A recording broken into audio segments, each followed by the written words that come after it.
down to Pine Ridge for another visit with Lum and Abner. Brought to you by the makers of Horlicks, the original malted milk. Have you ever had this experience? You walk into a store and you say to the clerk, "A package of Horlicks, please." "All right," says the clerk, "but why Horlicks?"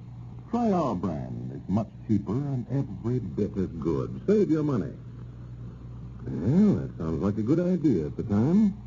So what do? You buy the imitation. And pretty soon you find out it wasn't such a bargain after all. It has a peculiar flavor, not much quality, and does not give the results you expect from malted milk. So next time you insist on Horlicks, and you get it. So be prepared. If the clerk says, "Try our brand," have your answer ready. Say, "I want Horlicks, and I want what I asked for. Horlicks, the original malted milk." You know, for flavor, quality, and results, Horlicks has no equal anywhere. And now let's see what's happening down in Pine Ridge. Well, yesterday, some new interest was created in the Great Western Sterling Silver Mining Company, of which Lum is president and general manager, when a stranger arrived in Pine Ridge and purchased 3 shares of stock in the mine. The stockholders now believe that the stranger, Mr. Donahue, must have some inside information about the mine, and as a result, they're all feeling much better about their investment. As we look in on our friends today, we find Abner over at Dick Huddleston's store discussing the matter. Listen. Yeah, I feel a heap better about the mine now since that feller Donahue's bought some stock in it. Tell by looking at him, he's a pretty smart feller. Yeah, I can't understand that.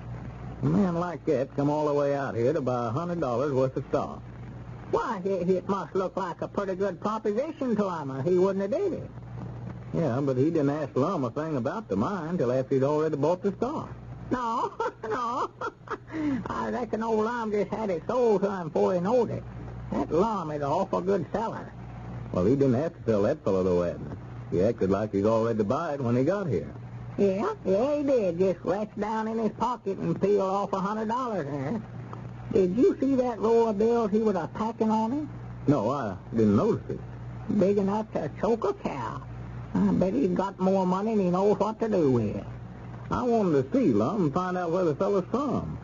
Well, I don't think he ever said, but I just got a notion that he's from somewhere out there in Arizona. More likely he saw the mine and knows it's just chock full of silver. That's the reason he wanted to get some stock in it. Well, it seems to me, though, if he figured the mine was that good, why, he'd want to invest more than just $100 in it. He said he had a big roll of money. Yeah, that's right, ain't it? Well, maybe he figured that $100 worth will make him as much as he wants. See, Lum give him 3 shares for $100. Yeah, I know he did. But I believe he'd have paid the regular price, $50 a share for it, Lum just asked it. Well, you know, Lum is just anxious to make a sale so he could get that $100 to pay Grandpappy Spears back what he'd invested in the company. Yeah, that's pretty nice, old Lum, too. Grandpapa sure needed it. Yeah, yonder comes Lum up out there in front now. Yeah. Look there. He's got on his Sunday suit. He's been wearing it every day, ever since Evelina come back. Hey, him and Evelina's got up quite a case, haven't they? Oh, I never seen nothing like it. Had Cedric drive a store 3 times by the schoolhouse yesterday and blow the horn so as he could wave to her. Well, howdy, Lum. Come on back. Gentlemen. My George, you're going dressed up here lately, aren't you, Lum? Yeah, I reckon I am a little bit. Feller in my position, the old president and all the big mining companies, got to go dressed up. You're sure that Evelina coming back to town hasn't got anything to do with it? Nah, I knowed you'd say something like it.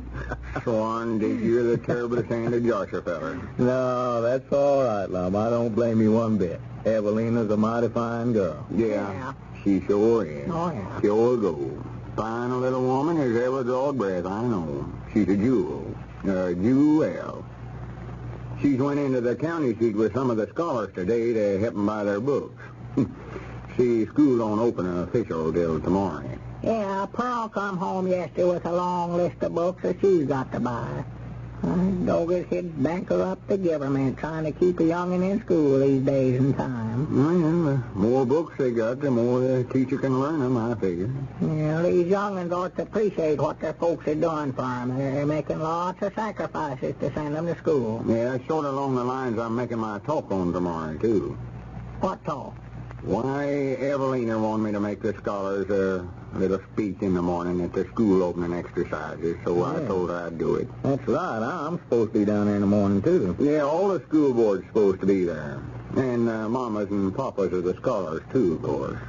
Well, I'd love to go, but I'll be dead blamed if I want to go down there and sit through that speech of yours again, Lum. You did it for the last 10 years. Well, this is a brand new one, though. Just a while ago wrote it. It's sort of a lesson to the scholars, what I'm talking about. Here. I've got it here in my pocket. What's it about, Lum? Oh, I don't know. Nothing in particular. Covers might not everything, you might say. It's sort of on order of that, and I give it the commencement exercises at the end of school last spring. Well, sir, now, there's something that I never could understand. Having a commencement exercises at the end of school. Looks to me like they just got it right square backward. Well, let's hear your speech, Lum. I might not get over there in the morning. Well, I ain't learned it by heart yet. I'll have to sort of read it off.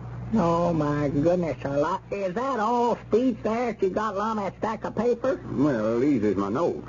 For land Different sake. subjects I aim to talk on. Well, if them's just your notes, why, you'll be talking there all day if somebody don't stop you. Yeah, it does look like you got quite a lot there, Lum. Yeah, well, ideas just kept coming to me, and I just kept setting them down. First thing you know, I read up a whole tablet full of them. Want to be sure and tell them all you could that one time, huh? Sure, you know, I don't get to talk to them very often. No, but when you do, you make up for lost time, I'll say that, Lum. I dog you can stand and talk longer than every one man I ever seen in my life. Oh, yeah, it never dashes me none to get up in front of no kind of gathering and do out loud talking. Some fellers get up there and sort of catch their breath like a young Indian swimming out of season. Never bothers me none. Now, I'll say it don't. Might bother the audience out there, but it never bother you. Well, go ahead, read it, Lum.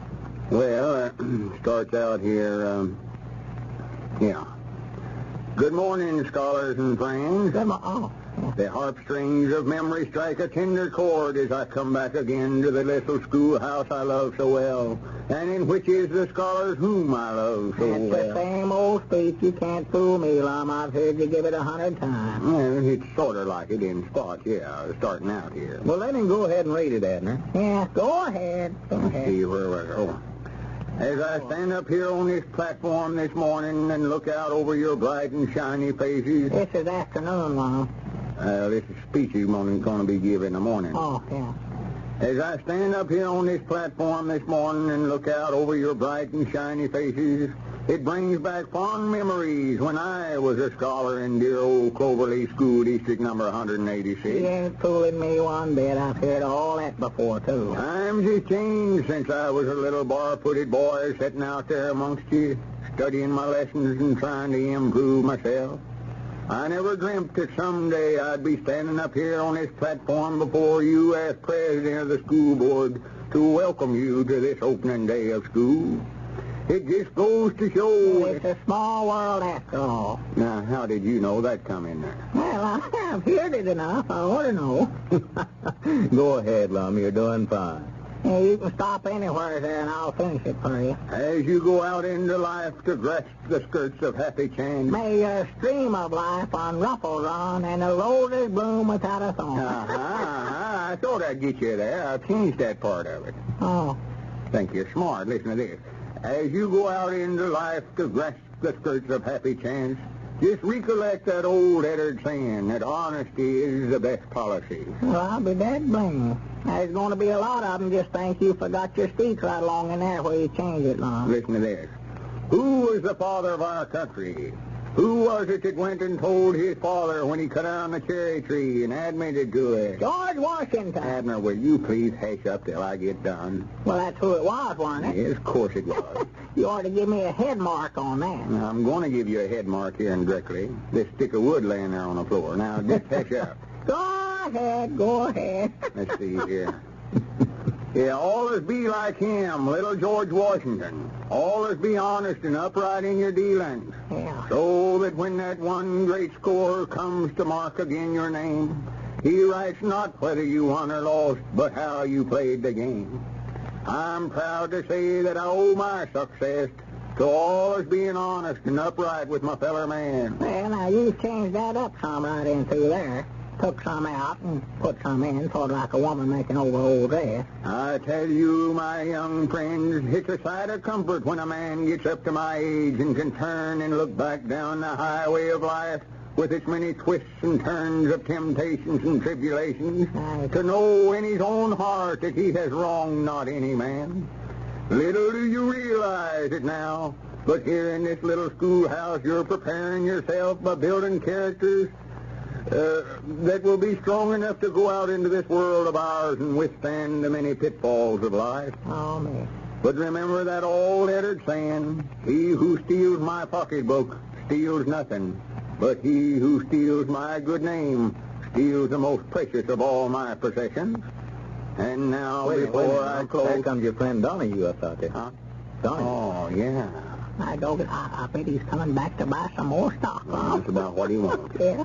I thought yesterday he appeared to be awful interested, even after he bought them 3 shares from me. Asked me all sorts of questions about the company. Well, sell him mine if he'll buy it. Oh, come in, sir. Yeah, how do you do, sir? Hello there. Come right in, Mr. Donahue. Glad to see you. Yeah, here, take my chair, Mr. Donahue. Yeah. Oh, no, thank you. I want to see Mr. Edwards privately.